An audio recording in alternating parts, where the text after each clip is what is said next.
امن په دې باندې او امن د خبرو نوم هم نه دی، امن د فیسبوک د پوسټ نوم هم نه دی، امن د چا په خبرو یا د اسمبلی په تقریر باندې نه راځي، په دې باندې امن راځي نه.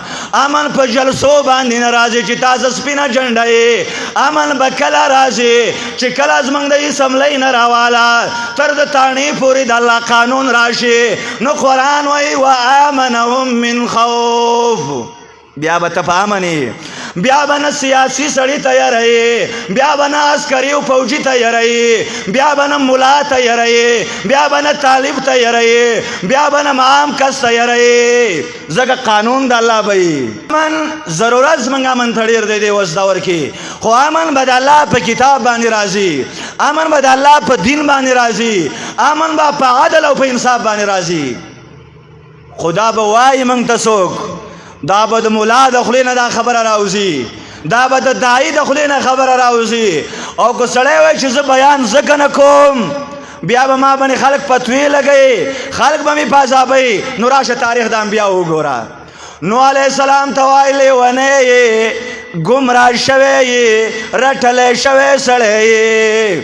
شعیب علیه السلام چې کله خبره کوي هغه خبره د امن خبره وه، هغه خبره د دین خبره وه، هغه خبره د ترقۍ خبره وه، هغه خبره د لوړېدو خبره وه. دین کې امن هم شته، دین کې ترقی هم شته، او دین کې لوړوالی هم شته. نن زمونږ نن علاقه کې نه امن شته، نه موږ ترقي یافته خلک یو، او نه موږ دنیا کې سرونه اوچت دي. وجه دا ده چې موږ کې دین نشته. نن یهود داسې ملک دی، د پیښور امر ملک دی، او د ټولې نړۍ مسلمانانو له چیلنج ورکړه چې ستاسو بچي موږ په بمونو کې والوزول، خو تاسو یو بېغیرته قوم یئ، تاسو یو دلګان قوم یئ چې تاسو کې څوک د تپوس والا مسلمان نشته دی. منګه څه کوو؟ د غزا دپاره مسلمانان څه کوي؟ هغه دعاګانې کوي. د غزا مسلمانان افسوله ته محتاج دي، د غزا مسلمانان میزایلو ته محتاج دي، د غزا مسلمانان بمونو ته محتاج دي، د غزا مسلمانان زموږ فوج ته محتاج دي. او منګه د هغې دپاره پریس کانفرنس کوو، او د پریس کانفرنسو علي رضی الله عنه 1400 کاله مخکې رد کوي، تقریر کوي کوفه کې، او وایي کم قلتم وقلتم وقلتم.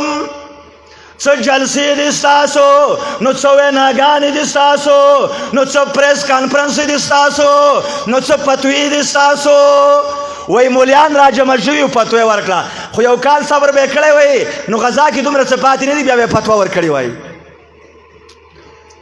زموږ له سترګو کې سیاسي خلک خاورې اچوي، هغه رد کوي د دې علي رضی الله عنه. مسلمان به د پریس کانفرنس والا مسلمان نه وي، مسلمان به د جلسې والا مسلمان نه وي، مسلمان به د میډیا والا مسلمان نه وي، مسلمان به د وسلې د استعمال والا مسلمان وي، مسلمان به د افسوله د استعمال والا مسلمان وي. او غزا او بیت المقدس نن دې ته محتاج دی.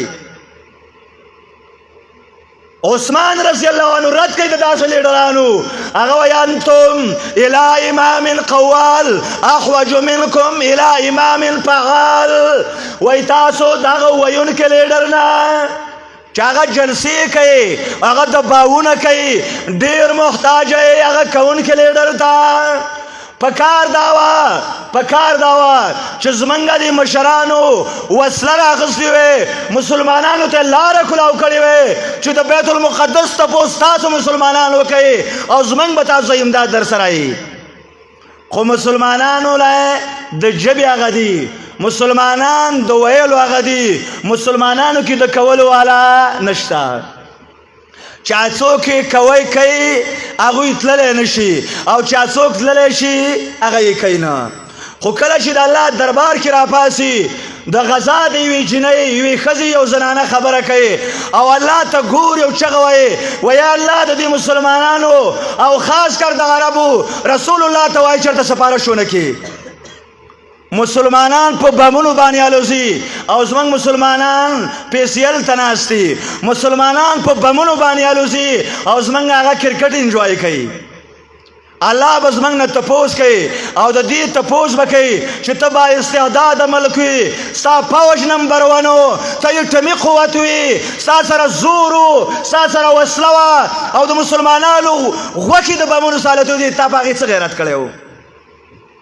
من خفه کیږو دې مسلمانانو باندې، منګ په دې خپلو لیډرانو باندې خفه کیږو چې راپاڅئ، نن د غیرت ورځ ده، څه چې شوي هسې هم شوي دي، نن د مسلمانانو تپوس تاسو وکئ. شته څوک صلاح الدین ایوبي، شته څوک محمد ابن قاسم؟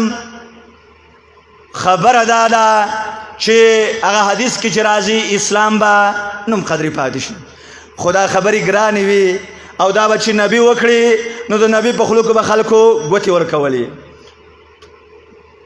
شعیب علیه السلام چې خبره کوي هغه ورته وایي قوم لنخرجنک یا شعیب، یو خبره ده شعیبه که دا تقریرونه کې ته، که دا بیان کې ته، که دا انقلابي خبرې کې ته، نو تا به موږ د کلي نه وشړو.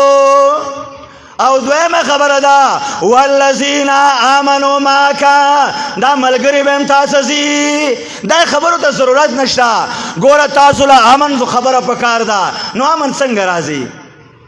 او سیاسي خلک که کله خبره د الله د دین کې نه گزاره او خبره داسې نه مشروطانې که نه، خو چې کله د دوی لکه د سپو وران شي نو هغه خیر دا خو سیاسي اختلاف دی، هغه دې کوي، خو لکه ملا سړي څه کار دی چې هغه دا خبرې کوي.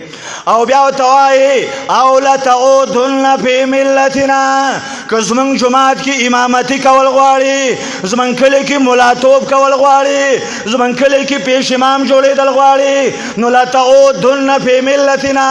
ګوره دیوبندی به شي، یا که دیوبندی کېږي نه که نه نو خبرې منلو ته موږ چېرته تیار یو. او لتعودن فی ملتنا، مسلمانان په نومونو باندې خرڅېږي. ته د دیوبندیانو تاریخ وګوره، څومره قرباني یې ورکړې وه، ته خپل تاریخ وګوره. ته خو که څوک هر طرف ته ځي، هر طرف ته، نو سر یې پیرسې ته. نو عزتمندو خبره د ملا دا به انقلابي خبره وي، خبره د ملا دا به داسې چې قرآن وایي اذا هم فریقان یختصمون، چې کله بیان وکړي نو خلک به دوه ډلې شي او بحثونه به کوي. او که خبره دې وکړه او ورچول شره مولا ناشنا خبرې وکړي نو مولوي صاحب ورچا غاړه در کوله، مشرک او مبتدی او زناکار او شرابي او صدخور، نو مولوي صاحب پوه شه چې قرآن دې په بډه منډلې دی. او قرآن د انبیاو تاریخ چې وګورې که نه، خو چې کم نبي راغلی د نبي نه څوک اخلاقي ډېرو، نه د نبي نه ښه تقریر چا کولی شو، دا الله جوړ کړي و خاص د دې دپاره. خو د دې خبرې مزاج دا دی، د دې تقریر مزاج دا دی، دا ډېر تود او تریخي. خو چې کم نبي به بیاناوه نو خلک به دشمنۍ کې ودرېدل. الله دې موږ او تاسو له په دې د عمل کولو توفیق